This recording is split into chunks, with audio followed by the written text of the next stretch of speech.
In 1850, French scientist Auguste Mariette went to Egypt looking for manuscripts, but accidentally found a head of a sphinx sticking out of the dunes. He cleared the sand and figured out the sphinx was guiding the entrance to some underground construction. Several months later, he finally entered the Serapeum of Saqqara. Inside, he found an enormous granite sarcophagi with remnants of 64 bulls. Scientists are still amazed by the tech that the ancient Egyptians used to transport those enormous boxes. The Serapeum was built around the year 3000 before the Common Era. It was an underground tomb built to honor the sacred Apis bulls of ancient Egypt. It had a long hallway, almost 500 feet long, with giant stone rooms on both sides. Some of the sarcophagi weighed as much as 50 average cars, and all of them were made with super precision, with exact 90-degree angles. These sarcophagi were beautifully decorated with hieroglyphs and carvings that told stories about the lives and importance of the Apis bulls. Now, there are 24 sarcophagi left. In ancient Egypt, Apis bulls were very special animals connected to the deity Ptah. They thought the bulls carried Ptah's spirit and wisdom, helped the pharaoh, and protected the Egyptians. Priests looked for special markings on young bulls to find Apis bulls. It could be a white triangle on its forehead, which symbolized divine light, a shape on its back like a vulture's wing, and a scarab shape under its tongue, which stood for rebirth. If a bull had these signs, they believed it was chosen by Ptah and treated it like royalty. The chosen bulls lived in a special temple in Memphis, the city where they worshipped Ptah. They received the best care and offerings from visitors who wanted their blessings. When an Apis bull passed away, it was treated with great honor and mummified.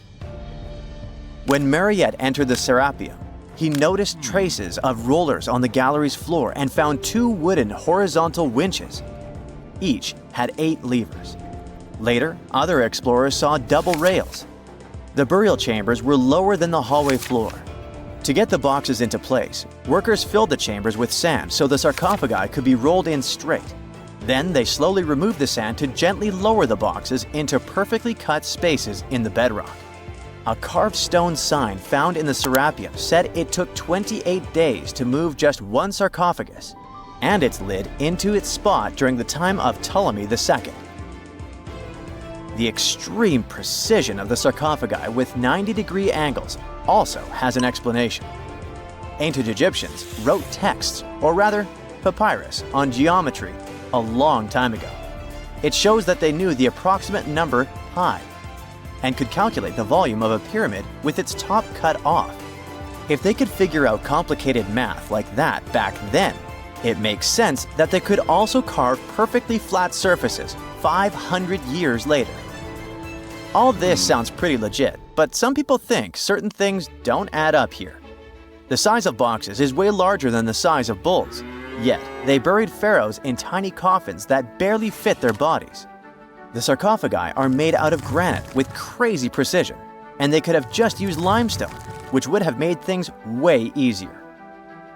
The transportation of the boxes seems pretty simple, but only in theory. If one person could pull about 440 pounds, then at least 250 people would be needed to pull just one box. The tunnels in the Serapeum are really narrow, only about 2 feet wider than the boxes themselves. There's no way hundreds of people could have squeezed into those tight spaces to pull the boxes. And even if they did, how would they turn the box in the cramped corridor, lower it into its niche, and place it perfectly in the middle? Somehow, they did this 24 times, and every box is centered perfectly. Plus, the chambers were dusty, and there were no signs of soot from lamps. This means they must have worked in almost complete darkness. The real use of the boxes could also be different. A long time ago, even before the Egyptian pharaohs ruled, the local people already knew how to use fermentation. It happens when tiny organisms called yeast eat certain ingredients like starch and turn them into gas and ethanol. So someone in ancient Egypt probably put food like barley, bread, and even meat inside a giant stone box, then closed it tight with a heavy lid. These stone boxes, carved from granite, were so precisely made that they were almost completely sealed. so nothing could escape from it.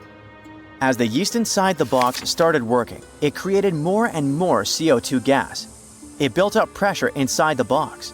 The granite boxes were incredibly strong. They could handle more pressure than a car tire can hold. When granite was squeezed under such pressure, its crystals produced a tiny electric charge. This effect was possible because granite contains quartz, a material that reacts to pressure this way. The process also needed meat or animal parts, possibly to help the yeast grow better. Meat contains something called oleic acid, which yeast needs to keep growing and to survive the bad effects of the ethanol it produces. As the pressure inside the box kept growing, the combination of gases and electricity made these boxes not just ancient fridges, but powerful energy systems. Over time, the pressure inside got so strong that it could push the lid open and the gas would escape with a pop. But when people rediscovered the serapeum in 1850, they found old drawings that showed piles of stones stacked on top of some of the box lids. So, someone long ago probably tried to make the lids even heavier by adding extra weight to make it harder for the gas pressure to push them open. This extra weight also meant the quartz crystals in the granite could keep creating more electricity under all that pressure. If someone opened one of these stone boxes thousands of years later, they would only find bones from bulls that were placed in the box. And that's exactly what Mariette discovered in the 1850s. They opened the serapeum for visitors soon after the first excavations in the second half of the 19th century. Prince of Wales even had a luncheon with his guests in one of the sarcophagi. Sands and earthquakes made the site inaccessible for a while, but now you can visit it again and try to solve the mystery yourself. With new tech, we could have answers to many other historical mysteries soon. A team of scientists at Chicago's Field Museum of Natural History recently used a special CT scanner to learn more about ancient Egyptian mummies without unwrapping them. They gently rolled 26 mummies on custom carts out to the parking lot, where the scanner was waiting. It took thousands of detailed X-ray pictures of each mummy and their coffins. When all the pictures were put together, they created 3D images that showed what was inside, the skeletons, and some artifacts. The scientists hope these images will help them understand ancient Egyptian burial practices from over 3,000 years ago. Even though the scanning process only took 4 days, it might take 3 years to study all the data. But scientists were able to learn some personal details about the mummies. One of the most popular mummified individuals at the museum, Lady Chineta, was a woman who lived in ancient Egypt about 3,000 years ago. It looks like she passed away in her late 30s or early 40s. To make sure her body looked complete for the afterlife, embalmers put stuffing in her neck to keep it from collapsing. They also placed artificial eyes in her sockets, so she would have eyes in the next world. She was wrapped in fancy linen and placed in a beautifully decorated coffin. The scans revealed that it had been carefully crafted with a slit at the back, which embalmers used to fit the body. There were also some artistic details on the surface, like markings for her knees. It looks like her burial was on the scale of a high-end luxury car. Consider the Great Pyramids, one of the original 7 wonders of the world and the only one that still exists today. Did you know that the pyramids of Giza weren't the only pyramids out there? And they weren't even the first ones. First, there were the pretty good pyramids, but they didn't catch on. Nah, I made that up. Back to the story. In ancient Egypt, it was believed that kings were chosen by gods to serve on earth as their mediators. In the afterlife, they were expected to become gods themselves. The pyramid complex was built to make sure that the king had everything they might need in the afterlife. The complex included the pyramid, a palace, and temples. The tomb in the pyramid, where the king was buried, was filled with many things they might need, like furniture, food, and gold vessels. Actually, the first pyramid had been built 80 years before the first pyramid of Giza appeared. Overall, there were around 100 of them. Some weren't finished though, since the construction took a while and not every pharaoh lived long enough to see the end of the construction. And now let's talk about the construction itself. The biggest of the pyramids of Giza is as tall as a 40-story building. So, how on earth did they manage to build a structure that massive 5,000 years ago, long before machines and other equipment appeared? Well, let's figure it out. So, Pharaoh Khufu ascended the throne around 2575 BCE, and his architects started the construction of the oldest and biggest of the pyramids of Giza. He figured that over 2 million limestone blocks had to be used to build the pyramid, each weighing around 2.5 tons, around the weight of a rhino. The architect wanted to finish the construction in 20 years. To make it possible, a stone had to be carried and pushed into place every 4 minutes, 24 hours a day, 7 days a week, and 365 days a year, except leap year. So obviously, a lot of workers were needed to make it happen. Many believe that it was enslaved people who worked at the pyramid's construction site, but that's not true. Workers came from all over Egypt to contribute to the project. All in all, around 25,000 of them. The Egyptians were doing all kinds of work, starting with manual labor and crafting tools to administrative work. They all worked around 10 hours a day. They were housed and well fed, and they were overall living a more comfortable life than an average Egyptian could afford at that time. Supposedly, the builders lived in a nearby temporary city and were a highly organized community with a strong leader. The pyramids seemed to be designed to align with the points on a compass, and their sides symbolized the rays of the sun. But back at that time, there were no compasses. Ancient Egyptians figured out the directions themselves and with amazing precision. To align the pyramids, they used 2 constellations. The construction site was arranged on the west bank of the Nile River. This also had a symbolic meaning. Just like the sun sets in the west, life sets in the west as well. The second pyramid of Giza was for Khufu's son, Pharaoh Khafre. It's a bit smaller, but this one has the famous noseless statue of the Sphinx. Of course, originally it had a nose. I would tell you what happened to it, but it's still a mystery, and no one knows for sure. Sphinxes have the body of a lion and the head of a human. They were considered guardians of important areas. This famous Sphinx, also pronounced Sphinx, has the head of Pharaoh Khafre and is guarding his pyramid, facing the sunrise. The Sphinx is one of the biggest and oldest statues in the world. Originally, it not only had a nose, but was also painted. Scientists have discovered traces of the red color of its face. So, most likely, the Sphinx was painted red. There are also remains of yellow and blue color on its body. The statue definitely wasn't boring. Till around 1800, the Sphinx was buried up to its shoulders until an adventurer with a team of 160 men dug it out. But let's get back to the construction. The workers, of course, needed stone blocks. There were 2 main places where people could get these stones. One source was close to the construction site, but that fossil-lined yellow stone was only suitable for the pyramid's interior. The limestone blocks for the exterior were hauled from 8 miles away on 30-foot-long sleds. Apparently, it wasn't too hard to pull them. The sand mixed with the right amount of water was pretty slick, and 10 people could move a sled even with a rock weighing so much. Surprisingly, cutting off a block of limestone wasn't the biggest problem. When in the ground, it was soft and could be split relatively easy. But after getting exposed to the air, limestone hardens. So the most difficult part was to shape the blocks. That step was crucial because the smallest inaccuracies could lead to the whole pyramid collapsing. So, okay, those limestones were mined, carried on a sled, shaped, and then what? How could they be put into place? Well, this is still a mystery. Archaeologists have discovered the remains of a ramp system that dates back around the time the pyramids were being built. So historians have come to the consensus that, most likely, the Egyptians designed a unique ramp system to move and pull huge stone blocks. The most common opinion is that there were several ramps around the pyramid. There probably was a central ramp with 2 staircases on each side of it built over the pyramid stones. The ramp was growing as the pyramid was getting higher.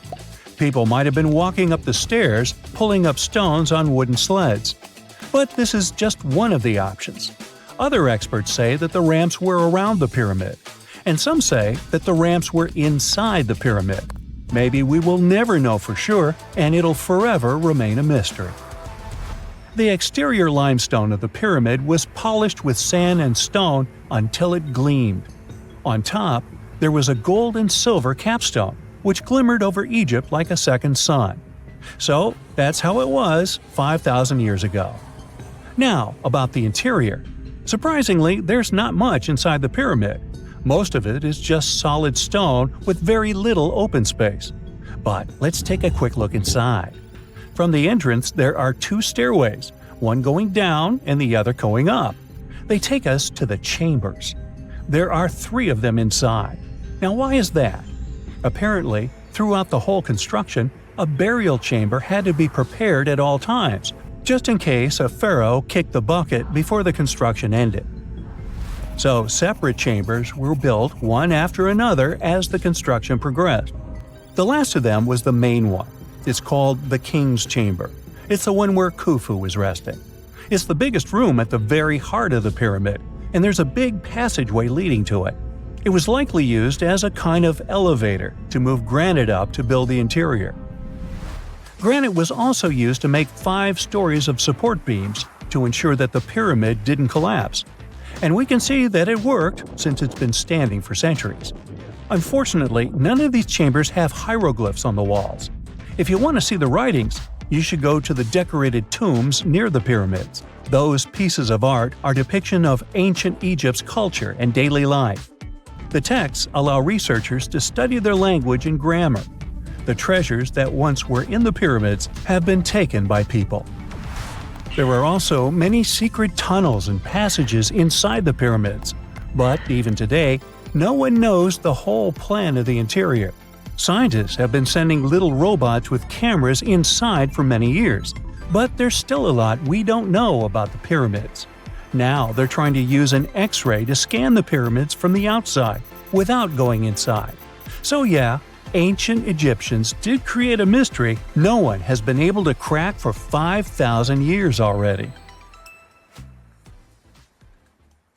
Do you remember 2011? Well, play along with me. A diver is set to go deep into the waters of the Musi River, located in the heart of an Indonesian island. He is one among many who have been getting unbelievable artifacts from the bottom of the river. Little by little, divers and fishers discover a long-lost Sumatran civilization. Known as the Island of Gold, the kingdom of Srivijaya was most likely the closest to a real-life El Dorado there has ever been. However, it disappeared late in the 13th century, and until recently, researchers didn't even know the exact location of the kingdom. Picture a civilization built on a river, a true water world. According to the archaeologists that have been studying Srivijaya, houses, markets, and places of worship were built on wooden piles above the level of the water. Citizens moved around like modern-day Venetians in simple boats. Srivijaya was known to be a rich and important kingdom. It existed from the 7th to the 11th century CE. It was part of the Silk Road, and anyone traveling from east to west had to pass through the city. Their kings were smart and gained control of the Malacca Strait, which allowed the town to have total control over trading routes in the region. If anything, they sure were honoring the town's name. Srivijaya translates from Sanskrit into prosperous victor, or simply glorious. The kingdom was an important commercial outpost of ancient times. It was strategically located among the most influential commercial routes of the ancient world, which means its citizens became extremely rich. Ancient wealthy societies used to overly display their gold and precious metals. They would often use these metals as offerings to their deities, or they would use them to forge large statues and to make jewelry for kings and queens and decorations for their palaces. Srivijaya wasn't different. Local Indonesian divers who have been exploring the half-mile of the Musi River near the city of Palembang have found some evidence. So far, they've discovered a life-size statue of Buddha, jewelry studded with precious gems, temple bells, mirrors, golden jugs, and other items. No official archaeological excavations have been done in the area, so these artifacts are the first items of the Srivijayan Empire ever found. Sean Kinslett, a British maritime archaeologist who has reported on these discoveries, says he is truly surprised. For long, people have been speculating about the true wealth of Srivijaya, and it seems that the rumors have been confirmed. "We're starting from ground zero," he says. "We don't know what clothes the people of Srivijaya wore, what their tastes were, what kinds of ceramics they like to eat off." Even though this discovery has brought excitement to the scientific community, there is a downside. Divers and fishers sell the retrieved artifacts at the International Antiquities Market before archaeologists can take a look at them. Researchers could try to buy some items, but they're sold for millions of dollars worldwide. Most of the information we know about this El Dorado of the East was learned from merchant accounts of the city. These descriptions say Srivijaya was a kingdom of human-eating snakes and multilingual parrots. That's weird. Some say its active volcanoes gave the town an eerie and enigmatic sight, and all stories emphasize the amount of gold available there. Travel reports were a common way to describe cities in ancient times. In case you didn't know, this is how the legend of El Dorado originally began. As European explorers began their excavations in South American lands back in the 1500s, the word got out that an Amazonian civilization used to paint their leader in gold as an offering to higher powers. The legend of El Hombre Dorado, also known as the Golden Man, began to quickly spread around Europe. It turned out that it was only a ceremonial piece of pre-Columbian civilization. It had nothing to do with the land of infinite gold. Now, no one knows what brought about the decline of the Srivijaya Empire. Some speculate that its active volcanoes could have swallowed it, or maybe wooden houses built above the river eventually sank. Maybe if divers keep retrieving lost items from the bottom of the river, archaeologists will be able to figure out what happened to the city. It seems to be quite common in the history of the world. Some ancient civilizations disappeared without a trace, as happened with the Mayan civilization, for example. The Mayans managed to build one of the biggest empires in pre-Columbian America. It was believed to be home to over 2 million people, and it thrived for over 6 centuries. Its sudden demise is something that bothers archaeologists and scientists alike. The Mayans began to settle in South America as early as 1500 BCE. Their civilization spanned Mexico's Yucatan Peninsula, Guatemala, and Belize. They are believed to have built around 40 cities at the height of their empire. They also developed a complex hieroglyph system that has been studied since it was discovered by modern scientists. The Mayans were keen engineers, astronomers, and farmers. They were post-nomadic people that settled in vast areas of farmland where they could grow corn and other types of vegetables. Archaeologists are still learning a lot about the Mayan civilization by examining their ruins. The city of Chichen Itza, located in the Yucatan Peninsula, is one of the most important Mayan sites unearthed today. The site is made up of a total of 26 ruins, and it is home to a world-famous pyramid known as El Castillo. It consists of a series of square terraces with stairways on each of the 4 sides of the temple. It was built as an homage to a feathered serpent deity. The Mayans were such architectural geniuses that they managed to build a pyramid that cast a particular shadow. More specifically, in the late afternoon during the spring and fall equinoxes, the pyramid casts several triangular shadows that create the illusion of a feathered serpent crawling down the pyramid. And they created this with none of the tech we have today. The city is so amazing that since 2007, it has been considered one of the 7 wonders of the New World. The Mayan Empire thrived for over 6 centuries due to their wise resource management system and astronomical knowledge. They were able to accurately predict eclipses, and using their rudimentary technology, could even locate Venus and Mars. They had everything to thrive for much longer than they actually did. This is why the Mayans' fall intrigues modern scientists so much. No one has been able to understand completely what led to their demise. That is, until a recent discovery. A study done by NASA claims it can explain what might have happened. Scientists have uncovered a sample of pollen trapped for over 1,200 years in ancient layers of lake sediment, which dates back to the time just before the collapse of the civilization. The analysis has revealed something completely new about the Mayans. Instead of the suspected claims that the Mayans disappeared due to terrible disease or some extended conflict in the region, it could have happened due to deforestation. Perhaps to build their entire empire, they had to cut a lot of trees. Without trees, their soil could have eroded, and all their fertile lands could have slowly and gradually become barren.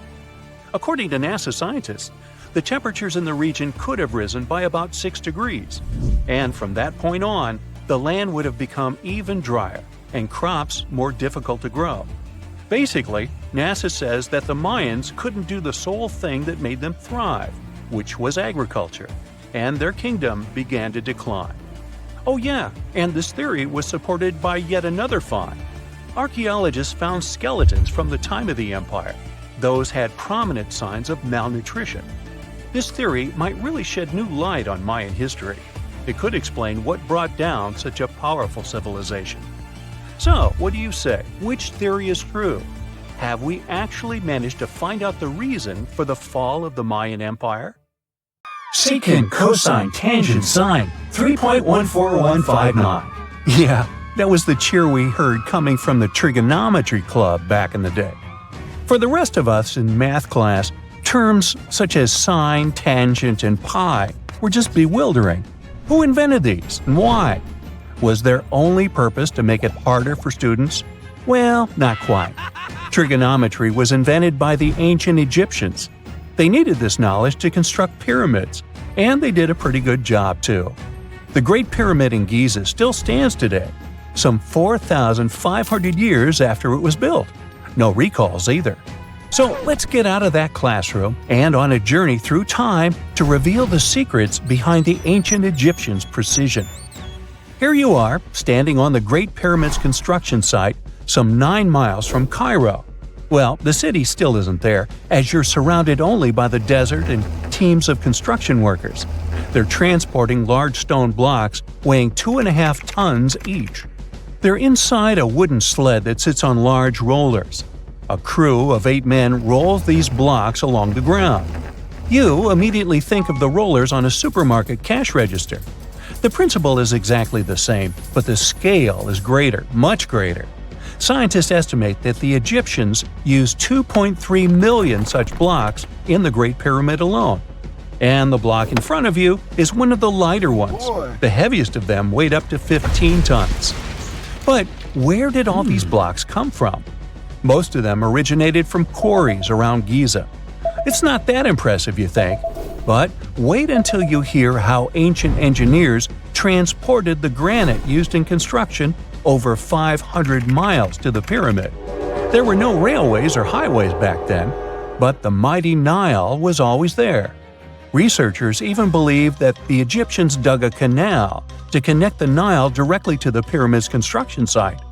All they had to do then was to wait for the flood season to begin, and voila! The rising water levels floated the heavy stone blocks for them. But how did they lift the enormous stones on dry land to stack them up to the top? Did they use oversized cranes? Well, ancient Egyptians worked around this problem, literally speaking. One of the workers is now pointing to the giant ramp going around the pyramid they're building. This is how a mountain road zigzags its way to the top. If the ramp went directly to the top of the pyramid, then workers couldn't pull the stone blocks along it. It would be too steep. Scientists have calculated that 8% could be the maximum incline. So ancient Egyptians just extended the ramp around the pyramid. Again, these are all theories, as the ramp could have been inside the pyramid, as some researchers suggest. The exact building method is still a mystery, guarded by the Sphinx. That's its real name, right? Wrong. As the Great Sphinx is just the statue's alias. You know, the name writers take when they want to hide their true identity, or a singer's stage name. The Sphinx's real name, translated from Egyptian, means Horus in the horizon. That was the name for the Egyptian deity of the sky. The trail of mystery doesn't end there. As a man walks past you with a bucket of paint, he's going to add a touch of color to the Great Sphinx. Researchers found specks of this red color next to its ear. That was some strong paint, as it survived for thousands of years. You are now standing straight in front of the Sphinx. You look up. It's very tall, right? 66 feet to be precise. Now resist the urge to take a selfie. You can do it. Now you notice something else. It looks like the Sphinx is in the center of a giant triangle in the back. That's one side of the Great Pyramid. And no, your eyes are not playing tricks on you. The Sphinx really does sit in the center of the pyramid's lateral face. Here's where math comes in handy. A pyramid has 4 sides, called lateral faces. There's also a 5th face, the base, but that's not visible. It's, wait for it, face down. The Sphinx has one last mystery to reveal: its age. Scientists agree that Pharaoh Khafre built the Sphinx. He ruled after his father, who had built a great pyramid nearby. So both structures were finished around the same time. Let's talk about numbers again. You've heard of Cleopatra, the Egyptian princess described as a woman of great beauty. Hello? She saw the pyramids, but she lived closer to the time of the first iPhone than the time of the people who built the pyramids. Fascinating, right? You can see thousands of people around you. They're working hard to build the pharaoh's tomb. But how many of them are there exactly? One Greek philosopher estimated there were as many as 100,000 workers. Seems like an okay number for such an enormous structure, but it can't be true. Science simply can't back up this number. Egyptologists put the total number of workers at 30,000. And yes, Indiana Jones was one of them, at least on the big screen, but he showed up late. Egyptologists know a lot about the pyramids, but not everything. Not because they don't want to, but because they haven't yet dug up enough evidence. They can only guess how the building process went. First, engineers would arrive to choose the right spot and do the necessary measurements. That's why they needed all that complicated math. Then, it's time for sourcing the material, the large stone blocks I mentioned earlier. When boats deliver them to the site of the future pyramid, workers can finally do their thing. They operated in smaller groups, but there were at least 2,000 of them chiseling and carving away at any given time. Sounds like a typical construction site today? Well, that's because it is, just thousands of years ago. It's amazing what ancient Egyptians were able to achieve with just copper and stone tools. The pyramid is now complete in front of you. But is it the same pyramid we see today? Why is this structure shining bright in the desert sun? Isn't it supposed to be a dusty yellow color? Well, no. Human activity and the elements have completely stripped the outer layer of stones over time. Expert craftspeople polished these blocks using nothing but stone and sand. The end result was a smooth and shiny rock. On the day it was completed, the Great Pyramid of Giza was a perfect triangle of light. Its polished sides acted like giant mirrors, reflecting the powerful Egyptian sun. This is the point where you should put your glasses on, and that shiny thing you see at the pyramid's very top is actually gold. The capstone at the top of the pyramid is called a pyramidion. It was covered in sheets of gold. As you can guess, these were the first stones to disappear. Let's make another stop before we get you back to your classroom. We travel to the British Isles, and no, Stonehenge isn't our destination. It is Newgrange in County Meath. Scientists estimate that the ancient peoples of Ireland built this stone monument around the year 3200 BCE. This makes it older than both Stonehenge and the Great Pyramid in Giza. The function of the circular mound in Newgrange is the same as the one of the Great Pyramid and equally mysterious. The estimated amount of loose stone present in the valley is over 220,000 tons. And it's not just randomly thrown on a pile. The order in which the stones are set makes the structure water-resistant. That would explain how Newgrange had survived for so long. Kinda makes you want to splash out the cash for that waterproof phone case, huh? Well, you're back in your school desk, but today's math lecture is the last thing on your mind. You're thinking about how great the Egyptian pyramids are, and if we have something similar today. It turns out modern engineers are just as impressed with the Great Pyramid as you are. There's a glass pyramid sitting in the main courtyard of the famous Louvre Museum in Paris.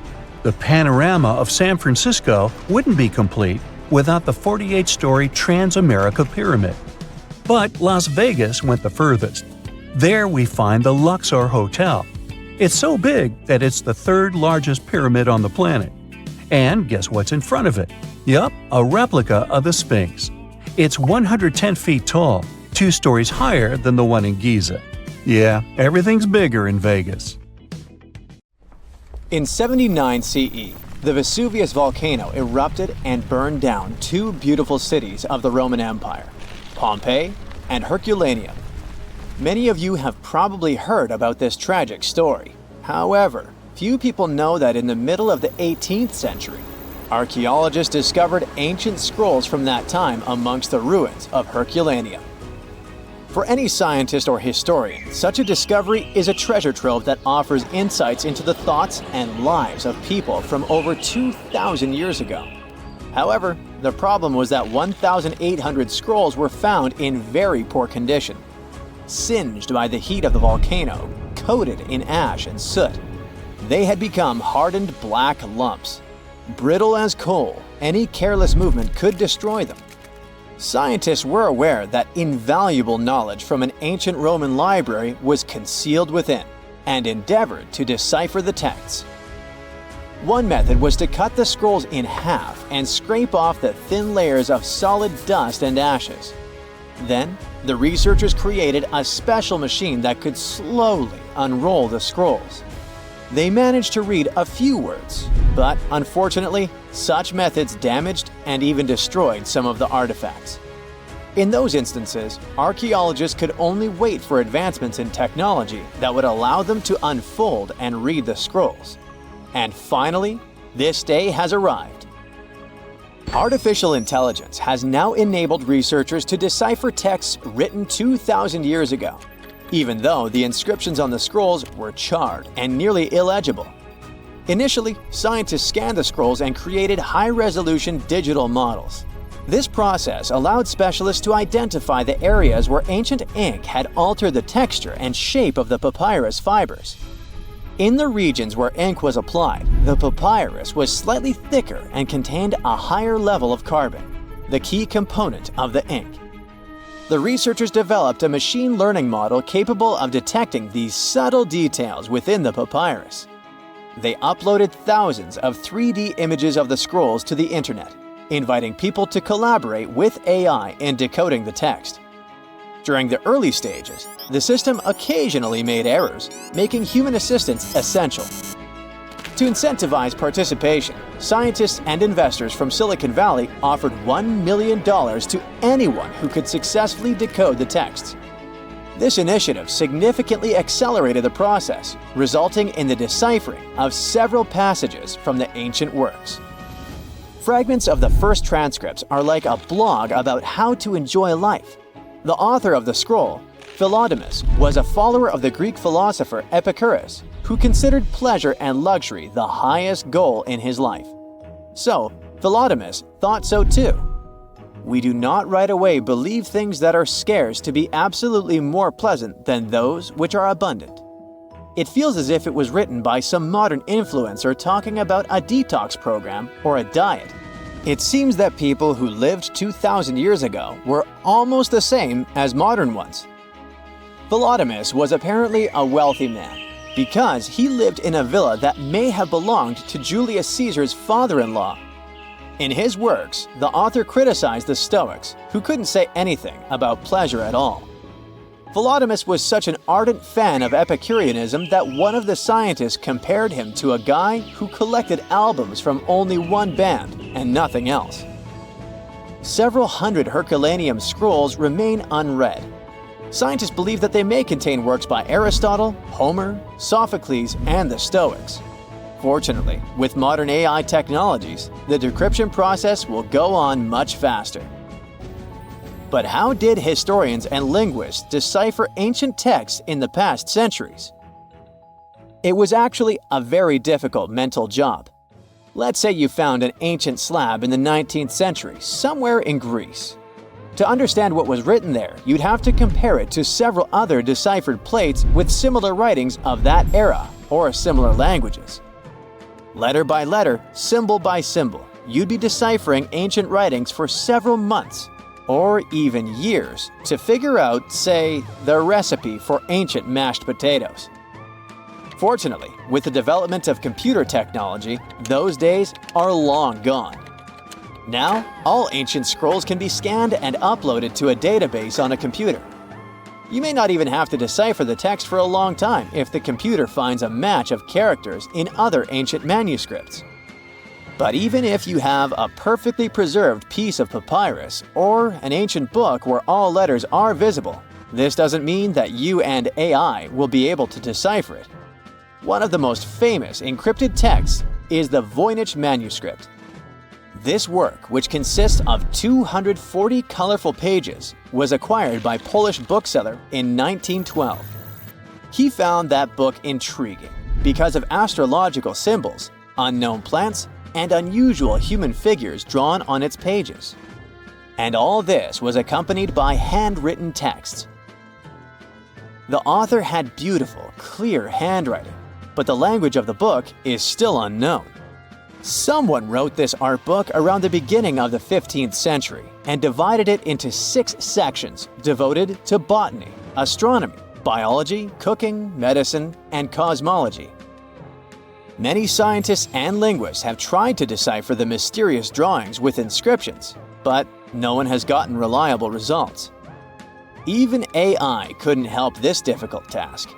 Some believe that this book is dedicated to science, and others believe that it contains knowledge about witchcraft. Perhaps it's a mix of science and magic. According to one version, the manuscript is a medical textbook that copied information from other scientific works from the Middle Ages. Before the invention of the printing press, people copied books and rewrote them by hand without worrying about copyrights. It's possible that the author of the manuscript outlined all their knowledge about herbal medicines and the influence of astrology on health. People in the past believed that the state of the body and stars in the sky were connected. The coolest thing is that the book has been scanned. You can download it in high resolution and try to decrypt it yourself. Who knows? Maybe you will succeed and get some ancient secret knowledge. An unknown language or poor text condition may not always be a problem for linguists. Imagine that you open some copy of classical literature dated to the 19th century. You read the pages carefully, and at the end of the day, you feel slightly unwell. You read the book every day and feel worse and worse. At some point, you go to the hospital, and doctors tell you that you've been poisoned. Yeah, sometimes working with old books can be literally dangerous for your health. There are even catalogs of poisonous books in the world. They are toxic not because someone intentionally sprayed them with poison to hurt the reader, but because people wanted to make books look more colorful. Recently, 2 such books have been withdrawn from the National Library of France because of their bright green covers. The pages were ordinary, but the hardcover could have been coated with arsenic. The mass production of books took place in the 19th century. Book publishers wanted to release as many copies as possible, so they used not expensive leather covers for them, but cheaper fabric options. To make a book attractive to customers, they painted them in bright green, yellow, red, and other colors. They got the green color of the cover thanks to the bright pigment created from copper and arsenic. It was a very cheap dye, but brighter than other dyes containing copper carbonate. An arsenic dye was used not only for books, but also to create candles and wallpaper. The problem was that the dye's pigment decomposed quickly and released toxic carcinogenic fumes. Arsenic caused severe health problems. People calmly lived in their homes and couldn't understand what was happening to them. The same thing happened to many readers of that time. It was only by the end of the 19th century that people stopped selling toxic items. Now, to read a poisonous book, if you want to do it that is, you have to wear gloves and a protective mask. And after work, wash your hands thoroughly. When you hear the word mummy, you might get a chill down your spine. That's because most of us associate this word with those creepy characters we've seen in some scary movies.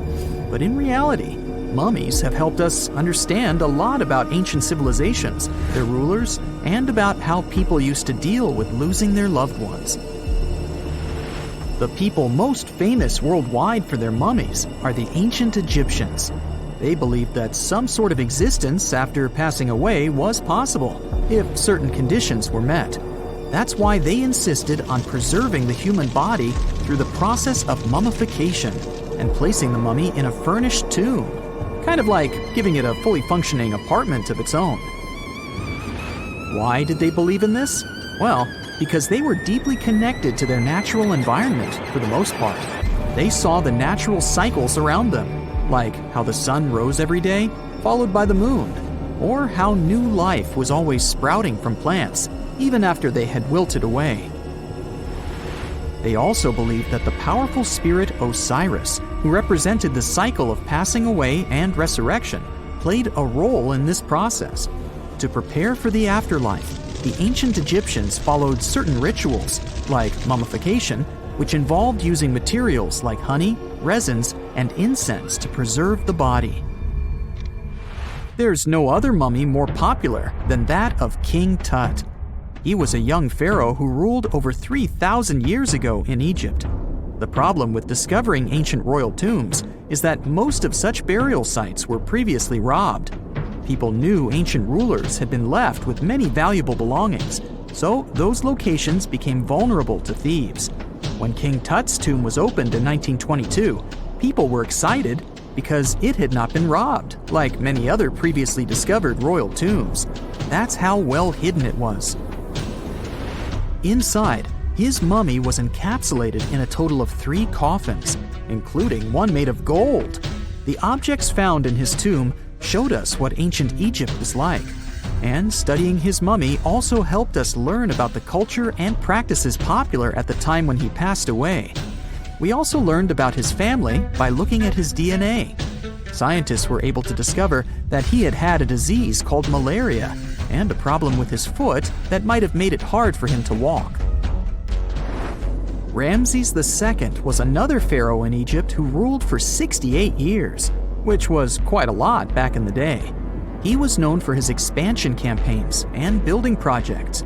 Many objects from his time as a ruler still exist today, including a large statue of him. Ramses II was about 6 feet tall and lived to be about 90 years old. After looking at his mummy, scientists concluded that he may have had a medical condition that affected his spine. Now, remember those thieves I mentioned before? They are probably the reason why Ramses II ended up in a plain coffin in a secret collection of royal mummies at Deir al-Bahari, which was rediscovered in 1881. Thankfully, archaeologists were able to identify him because his journeys had been recorded on his wrappings. The process was really tedious too. In fact, in ancient Egypt, the mummification process could take a staggering 70 days to complete. A special person would say a very specific speech while delicately handling the body and drying it out using a type of salt called natron. They also used linen and resin to make the body look more lifelike and to wrap it in cloth. The tomb was equally as important for ancient Egyptians. The walls of King Tut's tomb, for example, were adorned with intricate artwork that depicted his journey to the afterlife, from his burial procession to his passage through the underworld. The ancient Egyptians believed that everyone made this journey after passing away, and they filled their tombs with items and paintings to help the person in their spiritual travels. Additionally, the walls of the tomb were decorated with spells from a special book, which contained a collection of poems that the Egyptians believed would help people reach the afterlife. And speaking of how important this journey was, people also placed food in these ancient tombs. In King Tut's tomb, archaeologists discovered 36 jars of vintage beverages and 8 baskets of fruit, which were believed to be left there to help him in his journey to the afterlife. The Egyptians believed that traveling to the afterlife took a really long time, so they left a lot of supplies, such as food and water, to sustain their loved ones. Pharaohs also generally had numerous luxurious garments and beautiful jewelry in their tombs to ensure that they would have a fashionable journey. These items included various types of linen clothing, such as tunics, scarves, gloves, and headdresses, as well as a lot of gold jewelry with precious stones, like bracelets, buckles, pendants, necklaces, rings, and even precious depictions of insects for protection. Some were also deposited with fans made from ivory and ostrich feathers to keep them cool in the afterlife.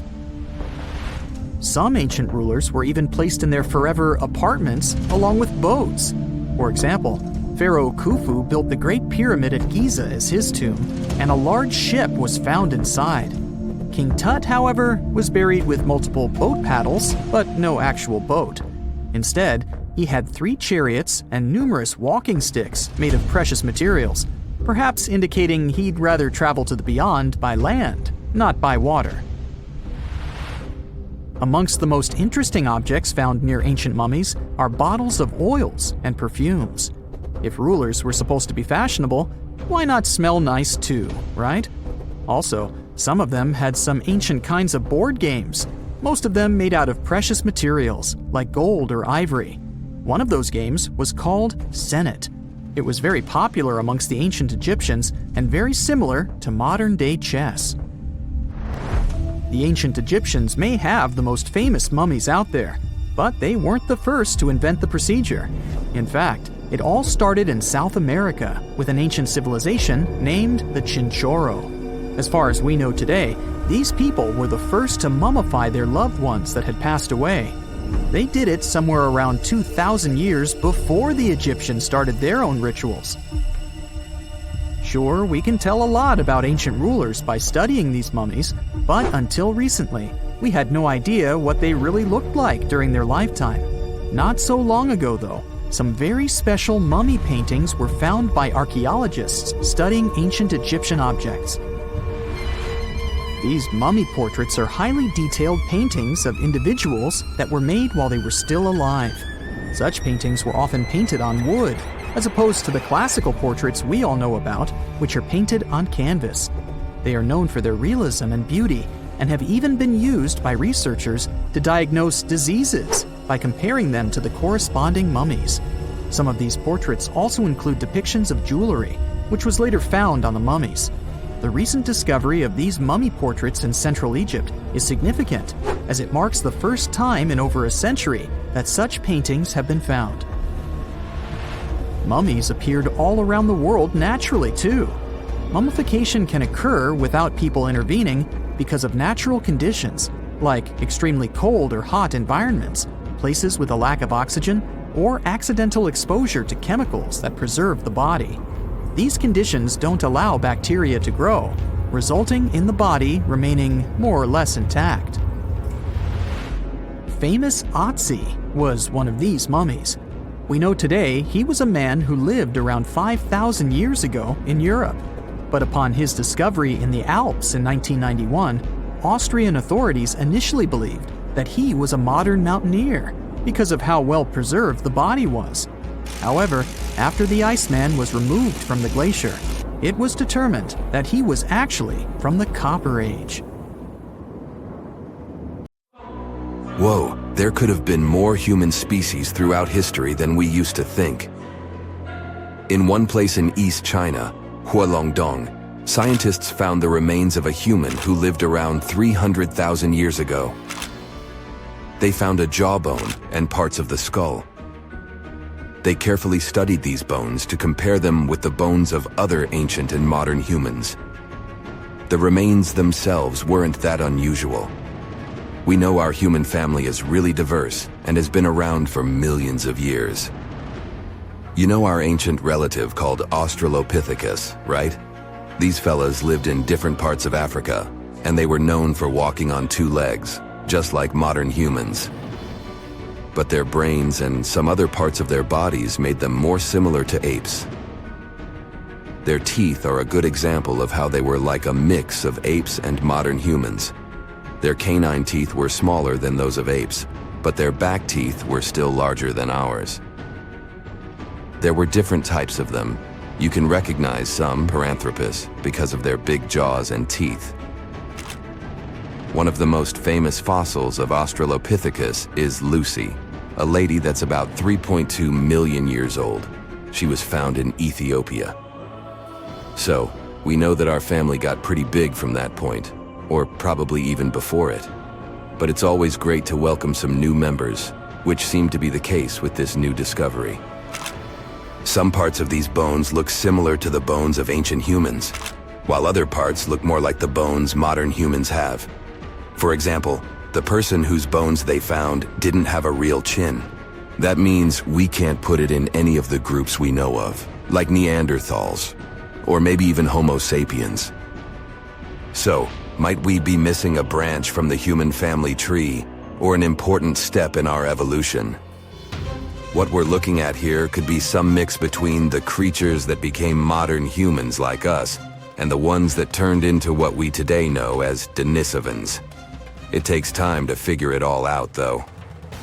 We hadn't known much about Denisovans either, until we found some of their bones in a cave in the mountains. These bones are really rare, and we only had a few pieces to analyze, but their genes told us a lot more about their past than their fossils. Different kinds of humans lived on this planet, but through time, they spread around. One group started living in Africa. Those are our kind, Homo sapiens. Another group went to Europe. That's how we got Neanderthals. But some of these ancient human groups moved all the way to Asia. That's where we can trace a new interesting kind, Denisovans. It seems they're cousins to both modern humans and Neanderthals. The three species actually shared a common ancestor about 765,000 years ago. It's still not clear why Neanderthals and Denisovans took different paths, but one theory says that it was mostly because the Arctic ice sheet expanded southward all the way to the Black Sea, cutting off Europe from Asia. Life, or better yet, the planet, kept them separated for a very long time. Plus, they kept changing places where they lived all the time, always looking for something better, like every other human species before and after them. But this didn't last forever. Scientists found genes from two groups of Denisovans, one in mainland Asia and the other in a place called Melanesia. So not only did they have different groups within their populations, but it also seems that after thousands and thousands of years of developing independently, the members of these three populations, Neanderthal, Denisovans, and modern humans, somehow met again and spread all across the land. 5% of the Denisovan genome lives not in the area where scientists found their bones, but in people that live thousands of miles away in Southeast Asia, for instance, in Papua New Guinea. But scientists believe that the cave where they found the remains of Denisovans might be as far north as they had lived. It would have been way too cold for them to survive if they had gone further north. From there, they traveled as far south as Indonesia. This was possible because, during their time, sea levels were lower than today. So Indonesia was connected to mainland Asia. But they probably didn't make it to Australia since it was still separated by water. These three groups mixed together too. Scientists have found a bone of a girl who had a Neanderthal mom and a Denisovan dad. It's the only first-generation hybrid human we've discovered. She even got a cool nickname, Denny. One of the mysteries about Denisovans is how they disappeared. Maybe they mixed so much with other humans that they just blended in. Or it's possible that modern humans' ancestors were stronger, had better tools, or even brought some diseases that didn't affect them, but affect Denisovans. Climate and where they lived might have also played a role. Denisovans lived in a wide range of environments, from cold parts of Asia to tropical Indonesia. Climate changes and the challenges of different habitats might have been really difficult to survive. But it's hard to draw strict lines in our family tree. We're still relatively new at learning about it anyway. Who knows how many new members we are about to discover? Half a century ago, a team of scientists had an idea that a collection of fossils they found at the Great Rift Valley in Tanzania were actually the remains of some new human species. Yup, that was the time when we welcomed Homo habilis into the family. It was a big discovery at that time since people mostly believed that the story of our evolution had been really simple. First, there were Australopiths that looked like apes. After them, there was Homo erectus, the upright man. They most likely lived in Africa around 2 million years ago, but also expanded really quickly across Eurasia. It was the first human species that we know about to have traveled such long distances to find a better place for life. They looked and behaved like humans. Plus, they were probably the first of our ancient ancestors who learned how to deal with fire. Maybe they were the first to cook food as well, and that's what we're definitely thankful for. Cooking food was an innovation that made the human diet more nutritive, and we could grow bigger and smarter brains. So, yeah, Homo habilis made things more complicated. They could walk on 2 legs, but they could also be better at climbing trees than walking on the ground like us. Plus, their brains were smaller than what a human should probably have. At first, it seemed these fossils could be from a completely different side of the family, related to other creatures, Australopithecus africanus, that looked like apes. But more and more digging showed that even though its jaws and teeth were similar, Homo habilis was still bigger and a bit different. The name means handy man, because they were probably able to make and use simple tools. Searching for more fossils in Africa wasn't easy because a team of researchers had to deal with wild animals and tough conditions all the time. But eventually, they managed to find some teeth and a strange skull that was, again, something different from the ancestors we knew about. The teeth were really big, so this new fella got the nickname of Nutcracker Man. For a long time, everyone believed this kind had evolved to eat hard foods. But the fossil teeth didn't show much damage, so they might have been eating food that was softer than we thought. This finding might help us understand how our teeth have been evolving through time, too. And right there, in the same layers of soil where Nutcracker Man was lying, they found ancient stone tools. At first they thought those had belonged to Nutcracker, but as they kept digging, they found more fossils that didn't match Nutcracker Man. It means that someone else must be the real tool maker. But that's another story for another time. A girl, once and beautiful, ended up in a grave with a huge sickle across her neck. There were no signs of violence, no indications of any actual crime. Yet, someone was clearly terrified when they forced her into that grave. So scared that they even placed a padlock on the big toe of her left foot. They wanted her to stay in the tomb once and for all, fearing she might rise and take revenge on them. So, a whole community turned against a young lady who wasn't even over 20 years old, deeming her to be of ultimate danger. Do you see what I'm driving at? Let's test your historical knowledge. Who has been feared throughout human history to such an extent that commoners couldn't shake off that lingering sense of dread, even after their passing? If you say witches, warlocks, and vampires, you'd be completely correct. Just a little hint here. If you can't overpower someone physically, you can do it supernaturally. Well, that's at least what people used to think back in the 17th century. Not only was there a sickle and a padlock, but there were also signs of an attempt to twist the girl's corpse in the grave and turn it face down. This attempt had failed, leaving her spine buckled and twisted. By the way, the padlock wasn't necessarily meant to lock a vampire. It was more likely a talisman against evil spirits. That's a peculiar and, let's face it, very cruel way to bury someone. Yet it was a common practice for creating anti-vampire burial sites. The methods for preventing vampires from rising were quite elaborate. First off, let me introduce a term. Anti-vampire graves, known as revenant graves, date back thousands of years and have been found in various locations across Europe. Europe, you heard that right. Now before you say, hey, vampires are a Romanian thing, Dracula, duh, let me convince you otherwise. They are a part of all European folklore, meaning you can find references to them throughout Europe.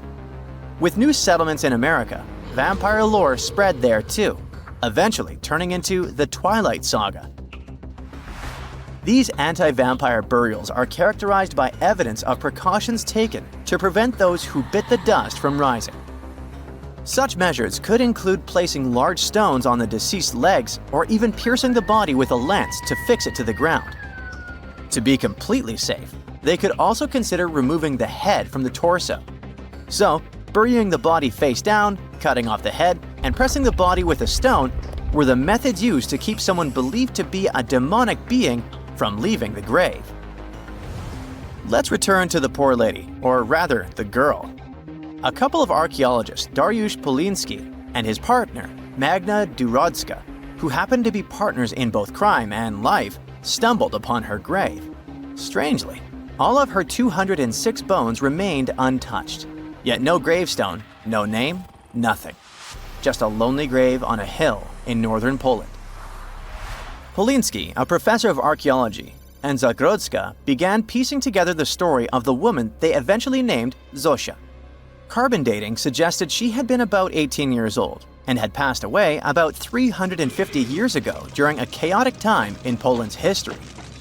There is little documentation about this graveyard, which seemed to serve as a resting place for individuals marginalized by the community.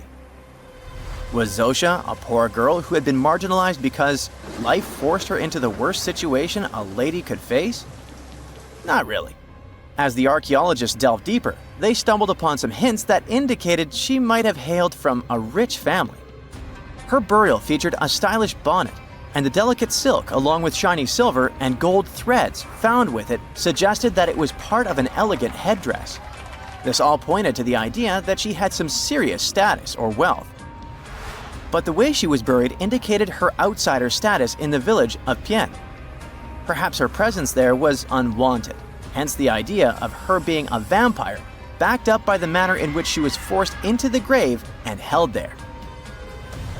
By analyzing the structure of her skull and extricating DNA from her skeleton, scientists created a reconstruction of what her face might have looked like. The specialists meticulously reshaped Zosia's likeness using modeling clay on a 3D printed model of her skull, which proved to be a deeply moving experience.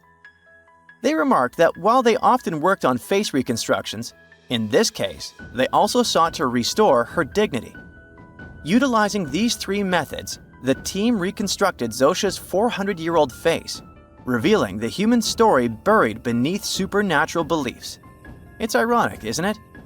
First, people tried their hardest to make the world forget her face and prevent her from ever coming back.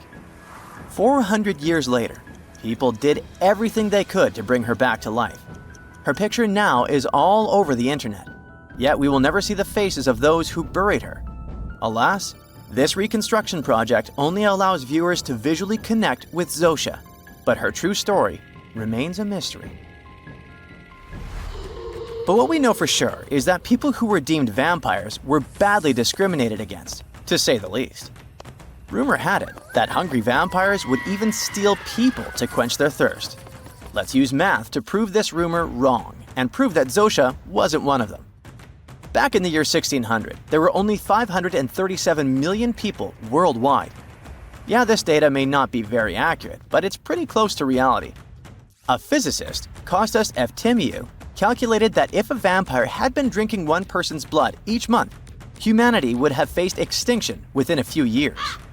Starting with one vampire and a population of 537 million in 1600, this math shows we'd have no humans left by July 1602.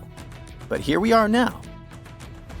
Well, while placing a stone on a corpse to make sure the vampire doesn't rise may be something new to you, there are also a bunch of stereotypical things associated with these creatures that you definitely know, such as garlic and mirrors. Funnily enough, even though it's all based on a bunch of superstitions, there's pretty good logic behind the garlic thing. You see, it contains a special compound called allicin, which is a powerful antibiotic. While people back then couldn't know what an antibiotic was, they noticed garlic was pretty effective against various conditions. Since they believed vampires were created by a particular blood condition, they also believed garlic could defeat a vampire. And there's more. There's actually a blood condition called porphyria, which makes people look like real vampires. Their skin is pale and their teeth get bigger as their gums shrink. And guess what? People who have porphyria cannot consume garlic, as it worsens their condition. Wow, that's a cool coincidence. The next superstition is a bit fresher, and it's about vampires avoiding mirrors. The first known reference to the mirrors comes from the book Dracula in 1897. But why wouldn't a vampire show a reflection? Simple. Before the plastic era we live in, mirrors were traditionally backed with silver. Silver was commonly believed to repel evil spirits, possibly because it has antimicrobial properties. Much like garlic, its healing properties may be what was supposed to scare off a vampire. Another reason why suspected vampires may have avoided mirrors is the changes to their appearance from conditions commonly confused with vampirism, like porphyria and rabies. People afflicted with these conditions may have avoided looking in mirrors for that reason, causing others to assume that vampires avoided mirrors. But if you ever met a vampire and these methods don't repel it, I have one more trick for you. Ask the potential vampire to count. It can be spilled grains, seeds, or even the holes in the fishing net if you happen to have one. Vampires are into math, so they'll stop to count, delaying them until sunrise. And we all know that vampires don't do well in sunlight. Ironically, it's Count Von Count, a vampire who teaches us how to count on Sesame Street.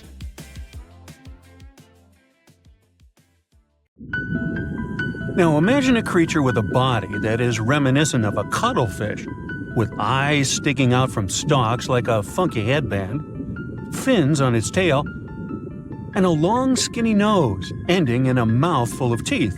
Or maybe this thing could be a claw. Yep, the Tully monster is on the move. It's definitely one of those freaky creatures you wouldn't like to face while scuba diving somewhere. Luckily, it went extinct 300 million years ago.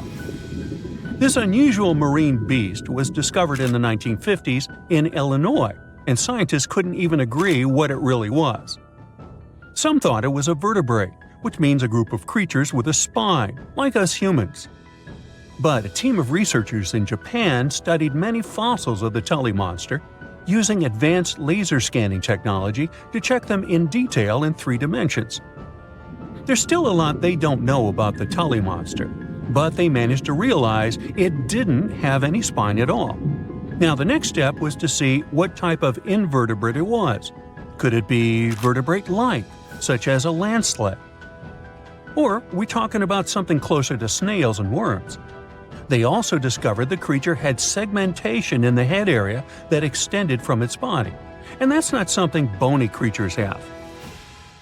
Still, in recent years, some researchers had the idea the Tully beastie could be related to jawless fish, such as lampreys.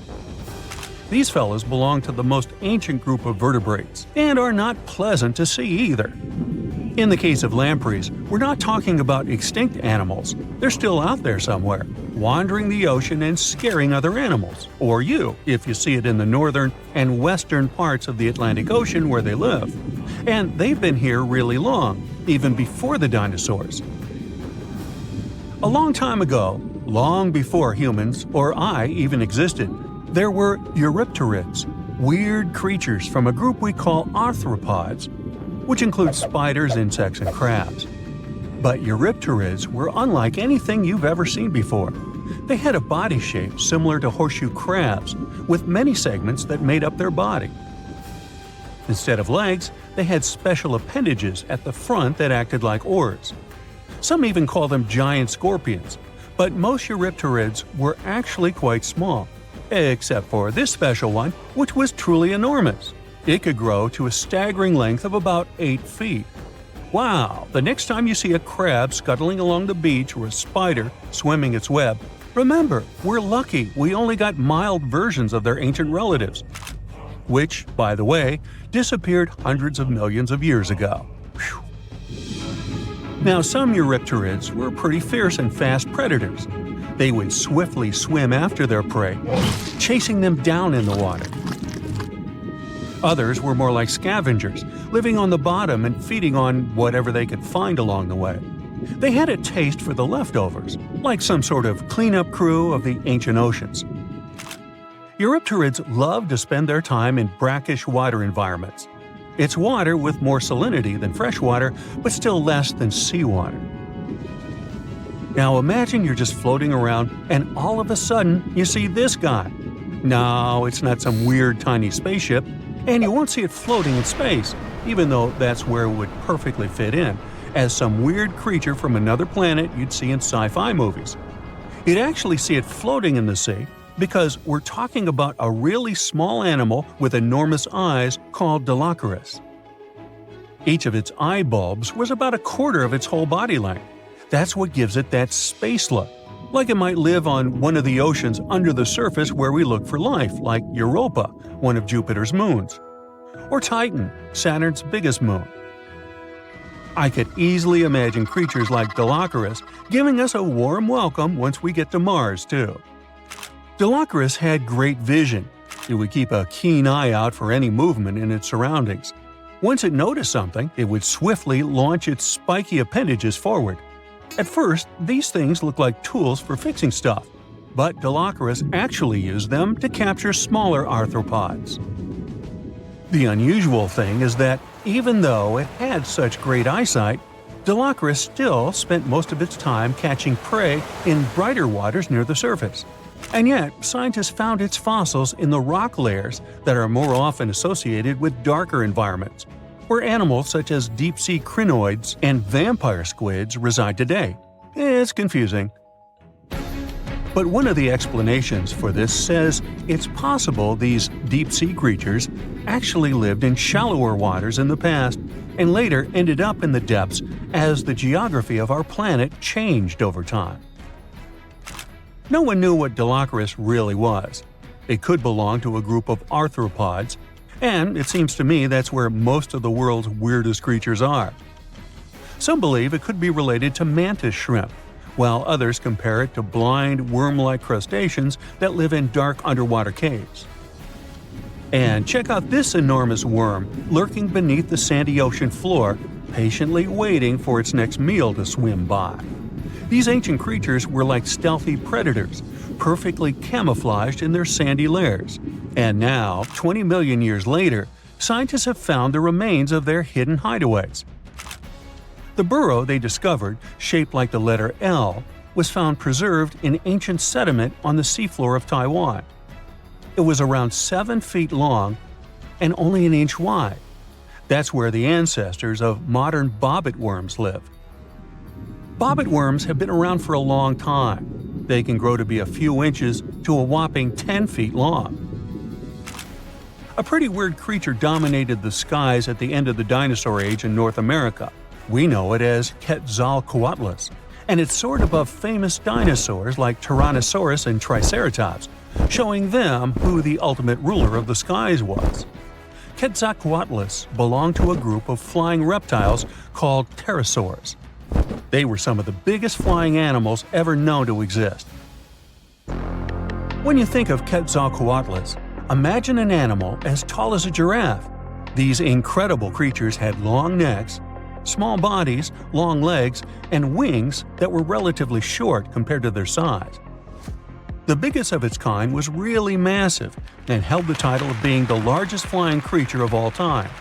They had long, pointed skulls, while some also had short crests at the back of their heads.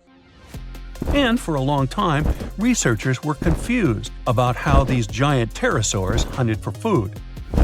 At first, some even believed that Quetzalcoatlus and its relatives were like giant vultures that scavenged the remains they would find around.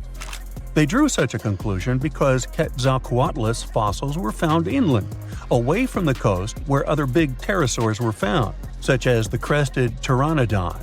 Plus, many thought these fellas were skilled at skimming, which means lurking over freshwater systems and catching fish. But it appears these massive animals were actually predators with excellent hunting skills. The exact technique they used to catch their prey remains a mystery, though. Now here's another cool discovery, a specific fossil as the oldest evidence of muscle tissue ever found. This fossil belongs to a group of animals that includes modern creatures such as jellyfish, corals, and sea anemones. And it looks so cool and unique, right? It has bundles of fibers arranged in a four-fold symmetrical pattern, similar to what we see in Nedardians today. This arrangement is different from any other fossil from that period. Now, this fossil may look weird, but it helps us understand the evolution of muscle tissue in animals. Well, all of us actually, got new options for discovering different feeding strategies and generally new things to do thanks to mussels. And it's not like scientists usually get to study fossilized mussels. It's more that they learn about that based on how animals feed, reproduce, move, and do other things. So this cool fossil suggests animals may have had an earlier origin than we used to believe. Egyptian archaeologists made an extraordinary discovery near Cairo just recently. Drumroll please! The most ancient and most complete mummy yet discovered in the country. Yes, they were keeping it under wraps. The 4,300-year-old mummy was found in a group of tombs close to the Step Pyramid of Djoser, dating back to the Egyptian Old Kingdom. It was covered in layers of gold. The team also found several other tombs, including one belonging to an ancient Egyptian official and another belonging to a secret keeper who had the power to perform special ceremonies. Another interesting tomb was that of a writer, which featured the largest statues ever found in the area. This vast burial site is also home to more than a dozen pyramids and resting grounds. Probably one of the most famous mummies in the world is that of Hatshepsut. She ruled Egypt like a boss for around 20 years, building all sorts of impressive buildings and creating new trade routes. But when archaeologist Howard Carter found her tomb in the Valley of the Kings, her sarcophagus was empty. However, Carter did find two coffins in another tomb, one of which belonged to Hatshepsut's wet nurse and the other to an unknown woman. In 2006, a team of specialists decided to investigate whether that mysterious lady was the queen herself. They found a molar tooth in a wooden box with Hatshepsut's name on it, and when they compared it to a gap in the mummy's mouth, it was a perfect match. Ramses II was a pretty impressive ruler, but it was his mummy that eventually made history. Now, we don't hear too much about his daddy. Okay, I'll stop. Ramses is considered to be the most powerful pharaoh in all of Egypt, as he reigned for a whopping 6 decades. He also lived to be over 90 years old. Now that's pretty amazing, considering the time he lived in. Ramses II supposedly had over 100 offspring too. Talk about a big family. When he passed away, his body was originally buried in the Valley of the Kings, but some sneaky guys tried to rob his tomb of all his treasures. Officials back in the day weren't having any of that though, so they moved his body to a secret location to keep it safe. Fast forward to the 1800s, and Ramses II's mummy was discovered along with a bunch of other rulers and important officials. But it wasn't in the best condition, so archaeologists flew it to Paris to get it, pampered. Problem was, he couldn't just be transported into another country. The only solution available was to give Ramses II his own passport. His occupation was listed as king, and the document even featured his photo. Most mummies aren't necessarily known for having the most hydrated skin. But that of an ancient woman, also known as Lady Di, proves otherwise. No, not that Lady Di. This wealthy lady from ancient times was discovered in an ornate tomb in 1971, and she looked fabulous, if we can say so about a mummy. Thanks to the special conditions in her tomb, like the moisture in the environment and the lack of oxygen, her body was almost perfectly preserved. Her skin was soft, her hair was on point, and she was still flexible. The museum that now proudly displays her mummy also shows a ton of fancy items that were buried with her, like dinnerware and musical instruments. Archaeologists investigated the mummy further and discovered that she passed away from a heart attack at around 50 years old. Even though it hasn't been around for over 2,000 years, Lady Di is still making history. The mummy of Otzi the Iceman was discovered in the Alps in 1991. Austrian authorities initially thought he was a modern mountaineer because he was so well preserved. Turns out, he was actually from the Copper Age. He was found in a mountain pass over 10,000 feet above sea level. Through studying his mummy, we've learned so much about life in Copper Age Europe. For example, we know that he was a native of Central Europe and enjoyed eating meat. He also suffered from arthritis, narrowing arteries, and intestinal problems. But he likely used acupuncture and medicinal herbs to treat these conditions. And apparently, he was pretty handy with tools. He sharpened them just days before his untimely demise. Who knows if he was expecting trouble or just getting ready for some routine work. Now, King Tut and his story is most likely the one that made all mummies famous. This pharaoh passed away at the young age of 19, more than 3,000 years ago, but his mummy is still one of the most well-known in the world. When his tomb was opened in 1922, people went wild because it was still intact, unlike many other royal tombs. It had some seriously blinged-out coffins, including one made of solid gold. Not only did Tut's tomb give us a glimpse into ancient Egyptian history, but his mummy also taught us a lot about the time he lived in.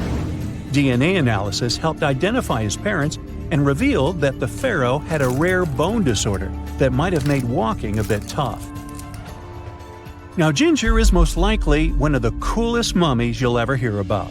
He's like a time traveler from 5,000 years ago who's still looking fly with his golden hair and perfectly preserved nails. Ginger was discovered in Egypt and is believed to be the earliest known mummified body. Before people even knew about mummification, they used to place bodies in shallow graves in the hot, dry sand. And since the sand absorbed all the water, bacteria couldn't reproduce and the body was preserved naturally. Now, scientists are not sure if Ginger's preservation was intentional or not, but since he was buried with some pottery vessels, it's likely that whoever buried him knew some serious preservation techniques. If you want to meet Ginger in person, he's currently chilling at the British Museum. One Dutch art collector bought a statue from Asia and ended up finding a weird discovery. The statue contained a mummy hidden inside. Unfortunately, the body was too fragile to move, so they had to leave it there. The coolest part is that this mummy is over 1,000 years old and was on display for 200 years before being encased in the statue. When scientists did a CT scan, they found out that the mummy was filled with paper scraps covered in writings. Experts think he might have done this thing called self-mummification, which is a pretty intense process involving a special diet and tea that makes your body less prone to bacteria. Only a few people could handle this ritual, and those who managed to do that were seriously respected. No other Egyptian queen has baffled scientists and historians like the stunning Nefertiti. Based on her statues, she was known for her slender neck, wide eyes, and high cheekbones. Her name translates to "the beautiful woman has come." Talk about living up to your name, huh? Even though she wasn't a pharaoh herself, Nefertiti still managed to leave a lasting impression. Written records suggest that, as a wife and queen, she held an incredibly influential role. Because of her power, she was indeed admired, but she also managed to make quite a lot of enemies throughout her life. She was also related to King Tut, but not biologically. Rather, she was his stepmother. So far, locals have yet to identify her mummy, but that may soon change. A local Egyptologist who has been busy excavating tombs in the Valley of the Kings has found two mummies that he believes could be Nefertiti and her daughter. According to specialists, we may soon finally get a definitive answer about the identity of these two mummies. And if one of them does turn out to be Nefertiti, we could be in for a real treat. DNA analysis and CT scans of the mummy could give us the most complete and accurate image of the queen that we've ever seen. It's crazy to think that we've only scratched the surface of what lies beneath modern-day Egypt. Nefertiti ruled during a time of great power and prosperity in Egypt, but unfortunately passed away in a period of social turmoil, leading to her gravesite being lost. Now, where's my mummy? The story of Pompeii is complete chaos as is, but to add a little fuel to this fire, we dug up some groundbreaking facts, and I mean that quite literally. Hear me out. What if it wasn't the scorching sea of lava that destroyed the city of Pompeii, but rather an earthquake that happened during the volcano's eruption? Rewind to over 2,000 years ago. The year is 79 BCE. It was around 1 o'clock in the afternoon when Mount Vesuvius decided to erupt. Pompeians were going on with their normal daily routines when lava started taking over. The flow of lava was so quick that most people didn't have anywhere to run. The disaster took the lives of around 2,000 people. The lava covered most of the city, which then turned everything to ashes. Pompeii was only discovered during the 16th century of our Common Era, when an architect commended a dig to divert a river. It's a very well-studied site nowadays, but something unusual recently caught the researchers' attention. Scientists were excavating a site called the House of Painters at work. They were examining a couple of skeletons when they saw something weird. The skeletons probably belonged to two men around the age of 50. The analysis showed these men had survived the first surge of lava in the city. But they didn't make it out due to this second unexpected part, the earthquake. The men probably took shelter at the House of Painters at work, but the walls crumbled down when the earthquake hit. The men were found in a protective posture, like they were trying to shield themselves from something that was going to fall above their heads. Plus, these skeletons were not found under the layer of volcanic ash, but on top of it, proving that they really did survive Vesuvius's sea of lava. It turns out this is not as rare as it seems. A volcanologist explained that the seismic activity during the eruption really made things worse in Pompeii. He said that this seismic chaos probably influenced the desperate choices of a lot of Pompeians in their final moments. This is not the first time the world heard of a possible earthquake in Pompeii. A guy named Pliny the Younger, who escaped the disaster and witnessed the whole thing, beat these scientists to it in his famous letters. Pliny the Younger was a lawyer and an important person back in ancient Rome. He was an eyewitness to the whole Pompeii disaster, and he wrote in one of his letters that the eruption was followed by a trembling of the earth. Researchers do agree that something never added up. Pompeii is known to have really well-preserved skeletons since the ashes kind of played an important role in preserving them. But the buildings were in horrible shape, making it hard to reconstruct the entire city as it once was. Pompeii was indeed one of a kind. It was one of the most vibrant and lively cities of the ancient Roman Empire. The city was huge. It could have been home to as many as 30,000 people in its heyday. The House of Faun, for example, was a clear example of how rich Romans lived their lives in Pompeii. It was a huge house that even had 2 gardens inside, taking up the entire block. They looked like they were made of white marble, but it was actually painted stucco.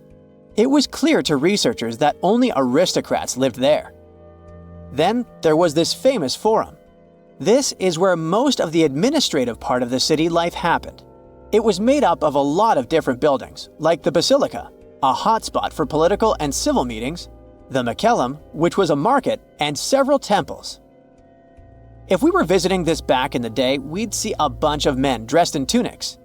A few select ones would wear togas, those heavy white pieces of draped cloth that look like bed linen wrapped over the body.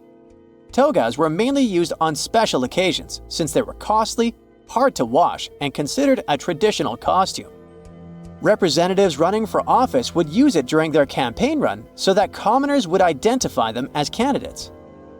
One can't forget about the Villa of the Mysteries. Cool name, huh? It was called that way because of some mysterious frescoes found inside of it. Modern-day archaeologists still haven't figured out what the scenes painted are trying to depict. Probably some type of ritual or ceremony. By the way, a villa is simply a large suburban Roman-style house. It's not necessarily a super posh place where the rich and beautiful live. It's usually located on the outskirts of town, near the city's walls. The Villa of the Mysteries one, in particular, was found astoundingly well preserved in modern archaeological excavations. It even had a manufacturing area inside of it, like its own little industry. It was common for richer Romans to own big farmlands, like olive gardens, for example. So they would also build a processing station inside their villas to extract the oil and package the whole thing. The amphitheater was where some of the richer men paid to put on gladiator fights for the rest of the town. It was built around 70 BCE, and it was one of the oldest amphitheaters of the world. It was even older than the Colosseum in Rome. This huge building could fit around 20,000 spectators at once. The seating was arranged by social class, so you could easily spot who was a member of the nobility. And in case you're wondering why it was shaped like a weird egg, it's because that was the shape that allowed for an unobstructed view wherever you were in the crowd. As every other Roman city, Pompeii also had some famous baths. Since not every house had access to plumbing back in the day, most people didn't shower in their homes. That's why so many Romans would use public baths, usually at the end of the day, to clean themselves. But make no mistake, this wasn't just a place for bathing, it was a cultural hotspot. The baths were made up of many different rooms. The first one was like a locker room, where people would keep their clothes and personal belongings. This is where the upper and lower classes mingled together. Someone's class could easily be identified by their clothes and jewelry. The amount of gold and silver worn back in those days is nothing compared to what most people wear today. Usually, the rich folks would leave someone to take care of their belongings while they went and took their bath. Because yes, it could happen that stuff went missing while chilling and relaxing. The big focus on self-care nowadays was already a thing for ancient Romans. It was common that before taking a bath, olive oil was rubbed all over the skin. They would scrape off the dirty skin with a strigil. That may sound weird, but also extremely pleasing. The baths had rooms for massages. Some of them had reading rooms, and even courtyards for some healthy exercise. Oh, there was even a natatio, or swimming pool if you're not fluent in Latin. After all, it was the Romans that said, "A healthy body is a healthy mind." The bakeries! Bread was one of the main components of Pompeian diet, so much so that there were around 30 bakeries in the city. Bread was freshly made from scratch every day. In a special area of the shop, the corn or wheat was ground, and mules would circle around to keep the mills going. The funny thing about Pompeians is that they like to cover the exterior walls of buildings with paintings, much like graffiti nowadays. Their paintings, usually frescoes, used to depict what daily life was like in the city. Ancient Romans were very outdoorsy people, so coloring their walls seemed like a good option for them. A lot of houses had frescoes inside of them too, to make up for the lack of windows. The paintings gave the house owners the illusion of more space if the painting was of, let's say, a garden, for example. Most people know that pyramids were built as grand tombs for the pharaohs, designed to ensure they had a smooth journey to the afterlife. The Great Pyramid of Giza, for instance, was constructed for the pharaoh Khufu.